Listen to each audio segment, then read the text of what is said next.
Hey everybody, welcome back to my layout. This will be a layout update for June 2021. Let's take a look at what's new on the layout. We'll start right here in Banff with the new working grade crossing at Mount Norquay Road. So this past month, pretty much the majority of the time I had to work on the layout I spent getting this crossing going. And my goodness, I kid you not, this is one of the hardest things I've ever done in model railroading, is trying to get these lit gates to work with the circuitron bell crank. The mechanism is really complicated on it. There's a lot of moving parts, and it's made worse by the fact that I have the pedestal style gates, which means that the throw arm is inside that box, so you have limited access to it. On top of that, going with lit gates, I've got 6 wires that run down the back of each one of these gates and then go into the pedestal box and also run down along the throw arm. And those wires have to move with the gate. And I didn't think this would be a problem. I thought, oh, no, piece of cake. I've done lots of LED installs before. Well, that's true, but I've never done LED install where the leads have to be able to move 1/8 of an inch and also travel the distance of 90 degrees. That is a very tricky thing to do, and that's what gave me so much grief. If I didn't have the gates, or even if I had just gone with the straight non-lit gates, it would have been a lot easier. But you guys know me. You know I like to try new things and be adventurous, and sometimes it's to my own detriment. But anyway, I went for it, and I did get them to work. So you can see there, see how the lead sneaks in behind and goes down that hole in the back of the pedestal? That's what gives me so much problem with these, because it creates some resistance. And any little bit of resistance you have in these gates, and it makes it hard for that bell crank to throw the gate. Long story short, this one was giving me a really hard time. I replaced the throw wire that came with the NJ accessories. It was just too flimsy, and I'll show you some footage of that and the difficulties I had with replacing it. So I'm changing out the throw rods in these NJ International crossing signals. What they had in there, and somebody mentioned this in the comments of a previous video, and I should have listened. They said that, you know, these throw wires they come with are not thick enough, and they just don't have enough stiffness to them. And that person was absolutely right. And you can see it's just got way too much give when it's being pushed up. So what was happening was it was good when the bell crank was pulling it down like this, but on the other way, which is signal going down, it would get to a certain point and then it would just bind and fold like that. So no amount of increased travel in the bell crank is going to help this.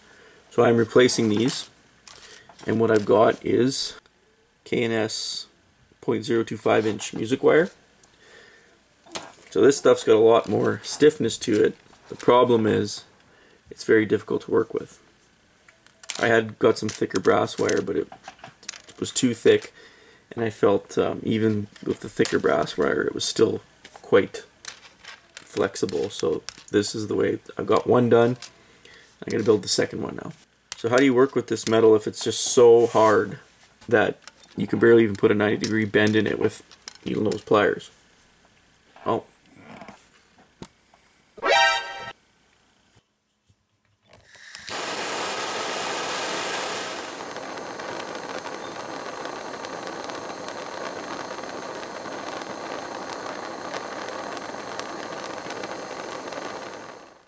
Torch allows me to put that bend on there. You can see it in there, and you can just barely get it rethreaded in there, and you can see now. Still going to get that 90-degree action with a much stiffer wire. So after all that, you know, replace the throw wires in both. Replace the throw wire in that one 3 times actually, trying to get it to work. Second one, I think I broke it using the piano wire because that stuff's not malleable, as you saw in that footage. So right now, I've got it to a point where I'm happy with it. So it's all photocell driven. I'll just put a piece of cardboard here over the rail. They both go down really good. They're a little bit kind of jerky, but that's okay. And then it's on the upstroke that this one still hangs up a little bit. You'll see here. It just can't quite get there. So not that big a deal. You know, if you're doing You can just go like this and just help it come back up. Honestly, I tried so hard to get this thing to go, and it's just, there's too much resistance in the leads going to the LEDs on the gate arms. It's just causing too much friction, and it's just too much for that circuitron actuator to overcome. So it's kind of a trade-off. You lose a little bit of the operational function of them, which isn't great, but at the same time, you know, we got lit gate arms, which look really cool, I think.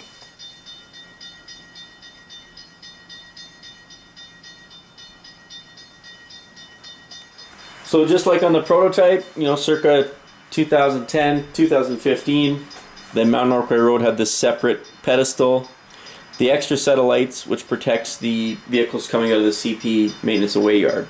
So for control, we've got the power switch on off, so if you don't want ding-dongs at all, you can just shut it off and it just won't work. So that is right from the power supply to the logic rail circuit boards.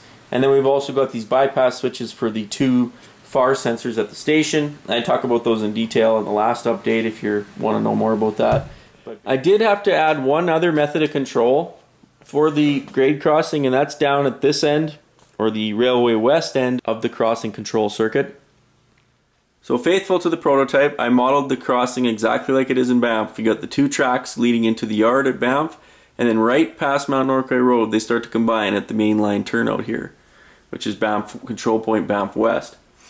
And this is all fine and dandy, just like the real thing, but when it comes to the crossing control circuit board, it has to treat this like it's a double track. So what I ended up having to do was put two sensors over on this side, on the single track. And that would be fine if I had this switch hooked up to a tortoise and I could use the contacts on the tortoise to disable one switch or the other, depending on what the switch is lined for. But I didn't want to go there yet because the layout's working fine as it is. This operates as a spring switch. You might notice in some videos that engines are always running through it because they go through here this way and then they enter the reverse loop and they come back on the other track. And the switch is always thrown against them and they just throw it themselves as they go through. And I like that because it's really hands off for me. I don't have to mess with it and the trains will just run. So I wanted to keep it going like that, but at the same time, that's not going to work with the new crossing circuit here because it can't be thinking that it's detected a train on each track because there's two sensors here. Remember, there's 1, 2, and then on this side there's only 1, 2 on each track. So one of the sensors on this side has to be disabled. So what I did, kind of a compromise, but it'll work for now, is I added a single pole double throw on switch hidden underneath the layout. And all you got to do is flick that switch left or right depending on how this is lined up, and it will disable one or the other sensors on this side for the grade crossing. So that'll work for now, and for making videos and stuff, it'll work fine. In the odd time that I, want to have the gate crossings going off accurately. So I'll show you that here under the layout. So here it is. It's directly under the switch there at Banff West. Completely hidden, and it's flush with the bottom of the layout so no one can hit their head on it, the little ones who are frequently running around under here.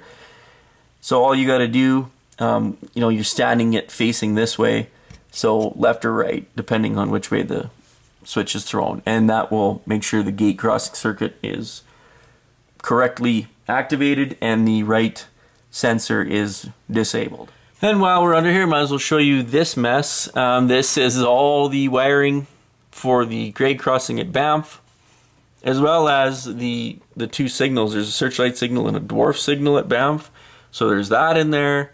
And to make matters worse, I ended up having one of my support joists ended up being right where it shouldn't be, so that was difficult. High level overview is basically a single tortoise controls both the bell cranks for each gate, so that way at least you have the smooth motion between the two of them. And it's just a longer run to the far one. So both of these bell cranks are running back to this tortoise, which is controlled by the Logic Rail Technologies Grade Crossing Pro 2 and the Grade Crossing Pro 2 Expander, which runs the passing siding. Talked about the switches last month, those were there. The only other thing that I added is a Samsung Galaxy S20 speaker, and that's what gives you your ding-dong sound there. I shouldn't say everything was difficult about this. Once I got it working, making the adjustments with the Logic Rail Technology circuit boards was awesome. It's got adjustable screws for the bell volume, which is really nice because you can really dial that in, get it right where you want it, as well as the tortoise gate speed, which was great too. So I could, you know, easily dial that in, get it where I wanted it, and if you want to make changes later, you can. I still have to mess with the photocells, I think, on the expander because it's kind of acting a little bit weird sometimes on the expander, so I think I need to make those photocells a little bit more sensitive. But other than that, it was really good. So that was one thing that worked really well. And the lights, I mean, I'm running 16 LEDs off these circuit boards, and they're handling it no problem. With an old 8-volt DC power supply, 16 LEDs coming off these things, which is awesome. And there's room, you could put more if you wanted, which is great. So with that grade crossing taking up most of my hobby time, I didn't really get around to much else on the layout. I did get a little bit further on the BAMF station. So the first floor of the BAMF station is all glued together now. That's done. It's all one piece. I ended up doing quite a bit of rework actually on it. And I noticed that the front door, which is on this side, town side, it wasn't center with the operator station, which is incorrect. Those two things are center. For whatever reason, I was off by about 1 centimeter on this side. So I didn't want to let that go because it doesn't line up with the sidewalk and stuff correctly then on the other side. So I ended up redoing this wall here on the town side. And most of it came apart pretty good, but styrene, when it's been glued with CA, does not want to come apart, as you can see. So I did create a little bit more work for myself. This is one of the town side walls there that just didn't make it when I was taking it apart. It actually tore the styrene.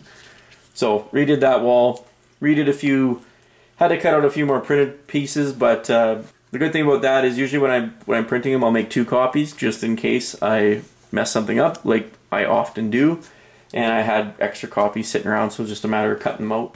So a lot of clever viewers noticed right away that it was an SD60M that I had on my workbench last month, putting a ESU lock sound decoder in it, because this was a DC ready model. I guess I should have known that you guys would be able to spot that. So this thing was another one of those cursed projects that I had last month, and I had this thing all done. I had the speaker in it, I had the new decoder in it, all ready to go, button it up, and I was just doing some wire management at the end, taping the wires out of the way, and I had a piece of thick electrical tape, and I was going over the weight with the wires, and my thumb slipped, and I snapped the light board in half. I couldn't believe it. I mean, I've done tons of DCC installs over the years, and I've never damaged a locomotive, and I totally, in like half a second, I totally took that thing right out of commission. The light board was destroyed, broken in half. No way you can salvage it, it's printed circuit board, so I ended up ordering another 21-pin light board or motherboard from Athearn for this thing.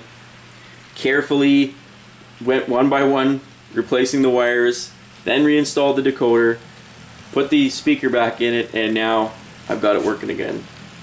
So we went and put full throttle in this thing. It's got the newest ESU sound file for that SD60M, and it sounds pretty good. So this is the first train this thing's actually been on the layout, so I'll be looking to run this thing a lot. I thought it looked cool paired up with the other SD60. It's actually raining here today, so we're down here spending a little bit of time doing some maintenance.